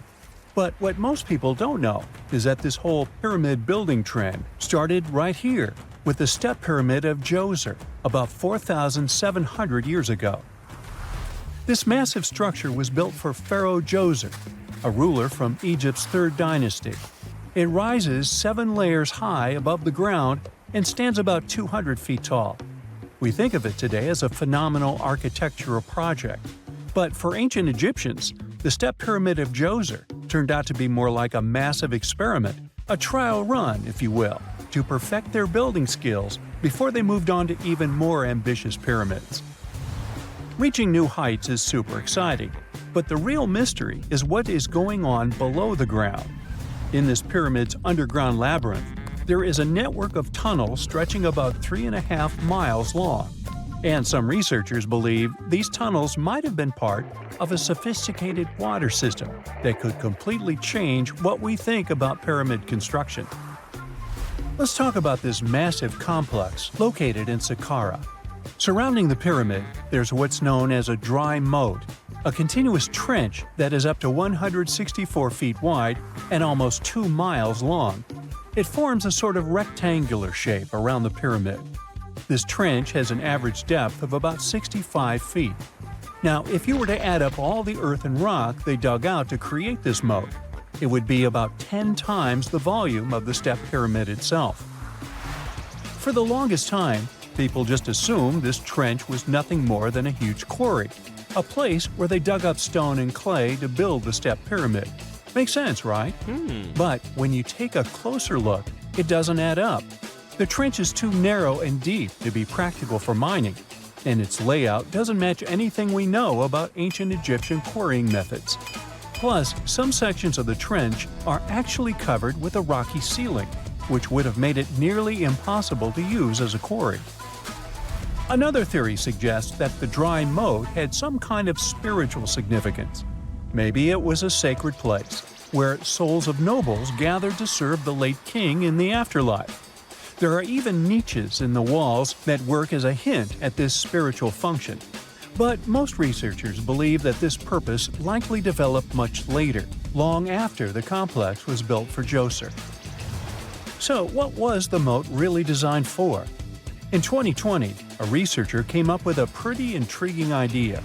It is possible that this trench was actually designed to collect and manage water, especially after heavy rainfalls.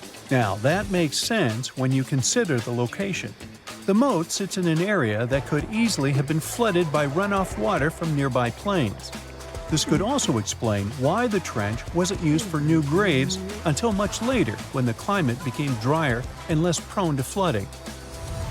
The story becomes even more intriguing, as this trench appears to be part of a larger, more complex hydraulic system within the Djoser complex. It is like the trench has several compartments, carefully carved out of the rock and connected by tunnels. These compartments likely served as a part of a water treatment system, where water would flow from one compartment to the next, getting cleaner as it moved along. Now, here is where things start to tie into the pyramid itself. The Djoser complex has a series of underground shafts, and some researchers think that water from the moat's deep trench might have been used to power a hydraulic lift system, and this giant water-powered elevator could have been used to raise the heavy stones needed to build the pyramid. It worked like a volcano, but instead of lava, water did the heavy lifting. Imagine a big deep hole in the ground at the center of the pyramid site. Inside this hole, there was a huge wooden platform, kind of like a giant raft that could move up and down. When the workers wanted to lift a heavy stone, they would fill the hole with water. As the water rose, the wooden platform started to float up, carrying the stone with it, almost like a giant water-powered elevator. When the stone reached the right height, the workers slid it off the platform and onto the pyramid. The idea is that water from the deep trench, after being cleaned and filtered, would flow into these shafts. A massive float, possibly made of wood, would then rise as the water filled the shaft, lifting the stones up to where they were needed for construction. Once the stone was in place, they'd let the water out, lowering the platform back down to the bottom, ready to lift the next stone. This fancy hydraulic lift system could have been a game changer, making the whole building process a lot faster and more efficient without using a lot of workforce. It is like the ancient Egyptians were already embracing the whole idea of work smarter, not harder.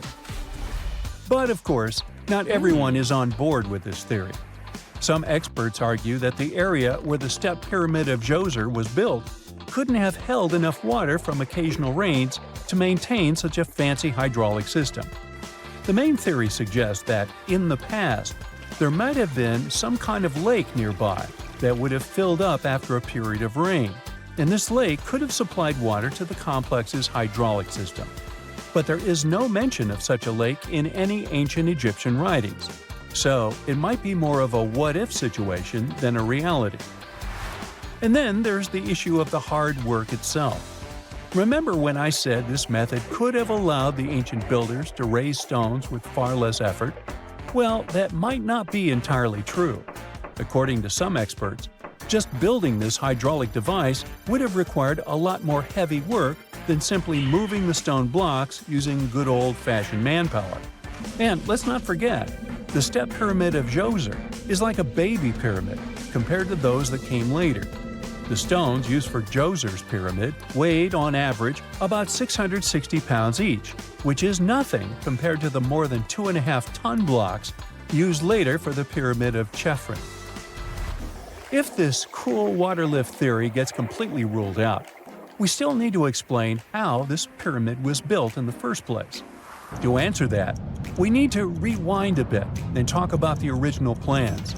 See, before Djoser's tomb became a pyramid, the idea was to construct a simple mastaba. This type of tomb was pretty common in earlier periods, a flat-roofed, rectangular structure with sloping sides. But after the original mastaba was finished, they decided to expand it a bit by adding more layers on top. And then they added even more layers, until the construction reached 6 distinctive steps, each one smaller than the previous. And they probably did all this by raising those heavy stones using ramps, not a water-powered elevator. there is still so much we don't know about the Step Pyramid of Djoser. More research is definitely needed to fully understand how this system worked, or if it even existed at all. But the idea of using water to help build the pyramid adds a whole new layer to our understanding of ancient Egyptian engineering. It's a powerful reminder of just how clever and resourceful those builders were, using the natural landscape and the power of water to create one of the most iconic monuments in history. Now, we wouldn't call this island mystical unless there were tales of giants living here. The island of Gozo in Malta is the backdrop of an ancient legend. Malta is an island country located in the Mediterranean Sea, just south of Europe. It's a very strategically located archipelago. Throughout history, it was ruled by many different societies, such as the Phoenicians, Greeks, Romans, and Carthaginians. One cold night, thousands of years ago, a farmer noticed the sky turn orange, then red, when he heard a loud thump. Although the ground seemed to be moving, this wasn't an earthquake. When he looked toward the woods, he saw a giant silhouette, taller than the trees. As he fearfully approached, he realized it was a woman, a giant woman. She introduced herself as Sansuna. Unlike the terrible giants of many tales, Sansuna didn't want to exterminate the human race. She was loving and caring. She told the farmer that she and her people could help protect their land from invaders. The locals were pretty interested in this offer. Since Malta is located in an important commercial route, it was constantly being invaded.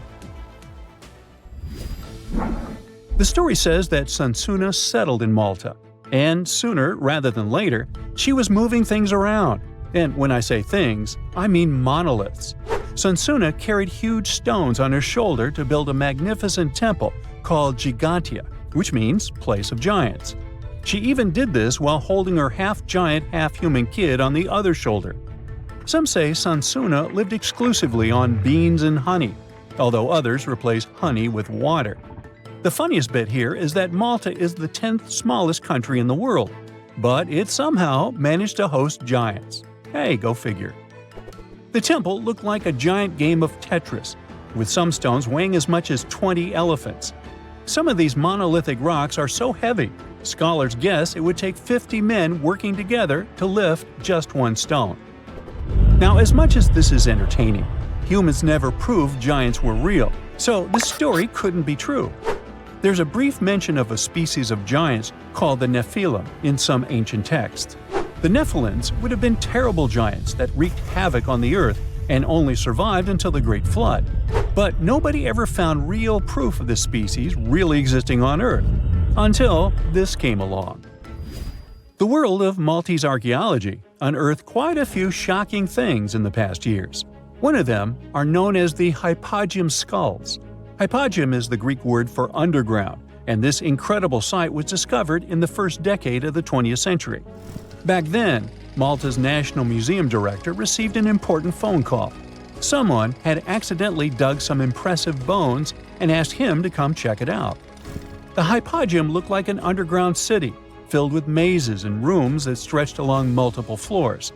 They were all made with similar limestones as the Maltese temples above ground. The hypogeum was filled with important relics and artifacts. Scientists quickly understood that the hypogeum was built as a type of final resting place for locals. So, along with skulls, they found a lot of bones and skeletons. One of these artifacts were skulls, but these weren't regular human skulls. Rather, they were of the elongated type. To make matters worse, these skulls were hidden from the public for years. People started to talk and created a bunch of theories behind it. The truth is that this discovery was a turning point for Maltese archaeology, although scientists didn't know what to do with it. Some wondered if these skulls were natural or manipulated, since they knew some cultures in the world used head binds to alter their skulls. Other scientists threw in the hypothesis of little gray people or even the legendary giants. Some say that the elongated skulls could have been sculptures that worshipped otherworldly deities. There was no way to confirm any of these theories. So the question remained: who were the builders of Malta's megalithic temples? Now let's take a look at what scientists know. The Maltese megalithic temples have been standing strong since 3500 BCE, which is even older than the pyramids of Egypt. The main dilemma here is that these temples were built even before we invented writing, yet they required advanced technological skills to exist. The Gigantea Temple seems too absurd to have been built by humans. The South Temple has a corridor with 4 oval rooms on the sides, looking like a big shamrock leaf. In one of these rooms, scientists found altars decorated with spiral patterns. It looked like an altar of some sort, indicating early Maltese people used them for ritualistic purposes. The North Temple is similar but smaller, with a very low entrance that makes people crouch down to get inside. You get it? You need to bow down to their deities in order to get into this sacred place. I mean, one can't help but wonder about the secret reasons these ancient builders had to build such a huge temple. I'm thinking they probably cast one of Daenerys' dragons to move the monoliths around. Yeah, I'm joking here. But hey, remember the entrance to King's Landing? Yup, the series used the Medina Gates in Malta as the exterior of King's Landing during Episode 3 of Season 1. Anyways, back to the giants. The ritualistic theory of the whole thing won a few points when archaeologists uncovered these mysterious figures. They're popularly known as fat ladies. These tiny statues have round bodies and faces that show how much they enjoyed life. They kinda look like a miniature Sunsana, the giantess we talked about. Scientists believe these were statues that celebrated well-being and prosperity. It does prove that the people of the time had advanced craftsmanship skills, and they were pretty intentional with their constructions and art manifestations. One of these statues is known as the Sleeping Lady. This Neolithic piece of art depicts the figure of a large woman lying on her side sleeping. After studying it deeper, scientists guessed this statue was meant to represent the Great Reaper. It was found in the hypogeum, which we now know is a huge resting place. This specific statue is different from all the other fat ladies, starting with the hair and the embroidered skirt. Then there's this statue. This is supposed to represent an 8-foot-tall woman and the rim of her skirt. She was discovered in the most unusual of ways. A farmer was trying to plow his field, but he kept hitting large blocks of stone. All the way back in 1915, the farmer called Malta's National Museum director and asked him to come check it out. Some think this is all the proof you need to confirm that Sunsana was real. Others aren't all that sure. But that's not all. The place where this giant statue was buried revealed one of Malta's most impressive archaeological sites, the Tarsian Temples. The temples were made from limestone blocks. Some are 20 feet tall and weigh around 20 tons. Zamet, the museum director, kept digging and discovered multiple sites made of megalithic stones. All of them supposedly built by Stone Age farmers, all stranded on a remote island in the Mediterranean Sea thousands of years ago. It just doesn't make sense. I mean, look at these temples in Manidra. This is probably the world's earliest calendar. On the equinoxes, the sun passes directly through the main doorway, straight down the central axis. On the solstices, there are 2 superb variations. During the summer solstice, the rays fall on the edge of the megalith to the left of the doorway, and during the winter, the rays fall to the right side of the doorway. It's astronomical precision at its finest. And what about the structures in the Hall Tarsian that we've already talked about? This complex is the oldest one in all of Malta. It was built with the purpose of doing animal offerings to deities. Scientists confirm this by unearthing numerous animal bones buried in the soil. They also found a great collection of spirals, indicating that the locals also used this temple for ritualistic purposes. Overall, there are 7 megalithic temples in Malta, each more impressive than the other. Scholars keep on digging to see if they can uncover the truth, much like researchers do with the pyramids of Egypt, the lost Mayan cities in the Americas, and other sites. Now, you can't find living dinosaurs nowadays, which is a good thing, mostly, but you can still meet some creatures that might have gone to lunch with them. The frilled shark, for example, is a living fossil that comes from a family of sharks that have been around for about 80 million years. One of the coolest things about it is its long, eel-like body that can grow as long as 6 feet.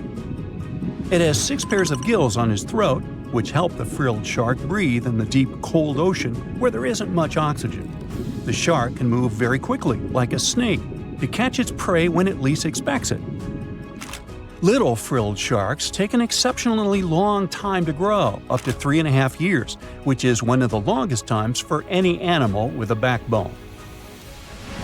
The Chinese giant salamander is another living fossil that can tell you what was going on Earth around 170 million years ago. Now, when I say tell, I really mean it, as it can make sounds like hisses, whistles, and barks, and even a noise that sounds like a crying kid. The biggest Chinese salamander found so far weighed 130 pounds, as heavy as 2 Dalmatians, and was almost 6 feet long.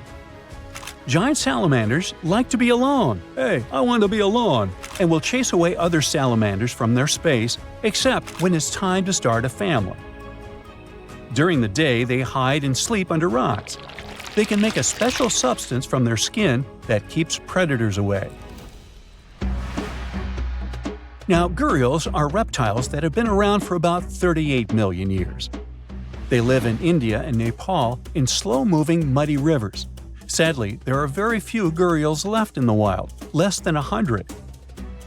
These creatures can't control their body temperature, so they need to sunbathe to get warm or cool down in the water if they get too hot. Their eyes are close together and face forward, which helps them see in 3 dimensions and judge distances more accurately. Gharials also have a transparent third eyelid that protects their eyes when they're underwater. They have over 100 sharp teeth, but they can't chew their food. Instead, they use their strong jaws to grab prey and then, swallow it whole. The alligator gar is a fish that has a family history of more than 100 million years. It still has some cool features from ancient times, like being able to breathe both air and water. It also has a special spiral-shaped intestine, like a shark. The alligator gar is one of the biggest and heaviest fish in North America. Just like an alligator, it has a long body and snout, plus a row of sharp teeth. But instead of legs, the gar has fins to help it swim underwater. The tuatara isn't a lizard as you might think, and isn't a dinosaur either. This New Zealand resident is one of the most unique animals in the world. Scientists love studying tuataras because they can help us understand how today's lizards and snakes evolved. One of the coolest things about the tuatara is its third eye, called a parietal eye, on its head. It has its own lens, retina, and a nerve that connects it to the brain. Scientists think it might help the tuatara know when it's light or dark outside and absorb sunlight to make vitamin D or help them keep their body temperature exactly right. Tuataras can live an extraordinarily long time, up to 100 years. Cassowaries are the youngsters on our list, as they've been around for only 60 million years. They have some things in common with dinosaurs, like their 3-toed feet and how they breathe. Cassowaries love to eat fruit, lots and lots of fruit. This love of fruit helps the rainforest, because when cassowaries eat the fruit, their bodies don't harm the seeds inside. As they move around the forest, they spread these seeds, you can guess how, with their own natural fertilizer, helping new plants grow. Cassowaries are big birds, about 6 feet tall and weigh over 100 pounds. They have a special claw on each foot that is 5 inches long, and they can use it to kick real fast. If they feel threatened, they can charge, kick, and even jump on someone. They can also leap up to 5 feet in the air. So, the best thing to do is stay far, far away from where they live. The order Notostraca is a group of crustaceans that you may know as tadpole shrimp or shield shrimps. These animals have been around for about 360 million years. They have a wide, flat shell that covers their head, and they have a pair of eyes on top. These creatures can be found all over the world in different kinds of water, like freshwater, brackish water, and even salty pools. They can also look different depending on where they live. Notostracans aren't picky eaters and can snack on pretty much anything, from plants to small animals and other shrimps. Some of them are considered pests in places like California rice paddies. because they stir up the mud, which blocks sunlight from reaching the young rice plants.